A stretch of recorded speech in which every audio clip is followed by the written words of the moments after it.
Hey reviewers, and welcome back to the channel, and I hope you've been well. In today's video we're taking a first look at the all new 2022 Royal Enfield Classic 350.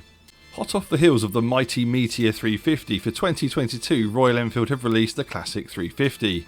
This is a bike that does share some of the parts with the Meteor 350, however it very much has its own flavour and style. Starting with the looks, as you can see, like its name, it has a beautiful classic styling, although this isn't a cruiser like the Meteor 350. In the UK, pricing starts at £4,279 and up to £4,439 depending on your colour choice. You get a timeless design and have a fantastic range of colours to choose from. Which one is your favourite? What also differentiates this from the Meteor 350 is the riding position, the Classic 350 being a more neutral position and the foot pegs are directly down rather than being in front of you. Lighting wise, you have reflector headlamps, and these use normal halogen bulbs front and rear. These are easy to source and quick to change yourself if needed. The headlight housing itself is a great design and I think it's going to appeal to many. Moving down to the front of the bike, let's take a look at the wheels and tyres. Carrying on with the classic theme, here we find spoked wheels with a 19-inch wheel at the front and 18-inch at the rear. Tyre wise, these are provided by Seat, and I've tested these before, and for all normal riding conditions they deliver. On the braking front, the Classic 350 sports a 300mm disc at the front and 270mm at the rear. The brake calipers are Bibree, which if you didn't know already stands for by Brembo, as that's who Bibree are owned by. And I've tested these on other Royal Enfield full reviews with stock tests conducted as well, so make sure you check those out after this video. Put your trust in these brakes, they might just surprise you with how good they are. You also get dual channel ABS as standard.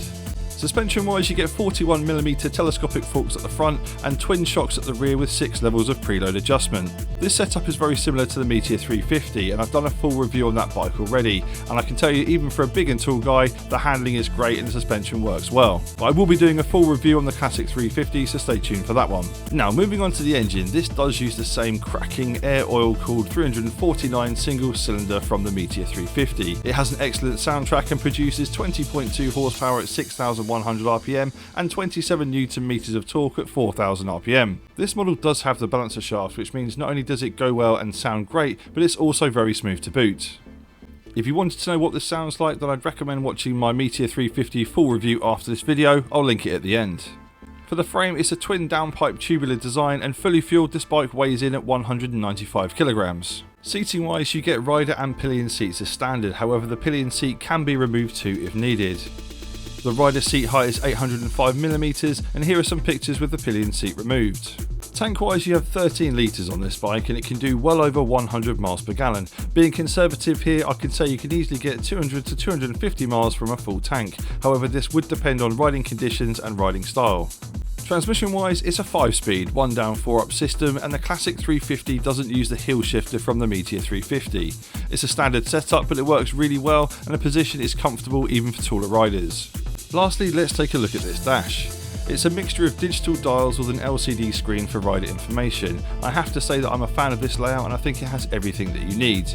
I believe there might be an option for a tripper unit to be installed as well, however this model doesn't have that fitted. All in all, the Classic 350 delivers on the looks and styling, and I can't wait to complete the full review for you. If you have any questions, let me know in the comments section below, and if you enjoyed this video, feel free to give it a like, and if you wanted to see the full review, hit that subscribe button and the notification bell so that you know when that video goes live. And links to the Meteor 350 full review and more are on your screen now. So thanks very much for watching, and as always, stay safe, have fun, and I'll see you on the next one.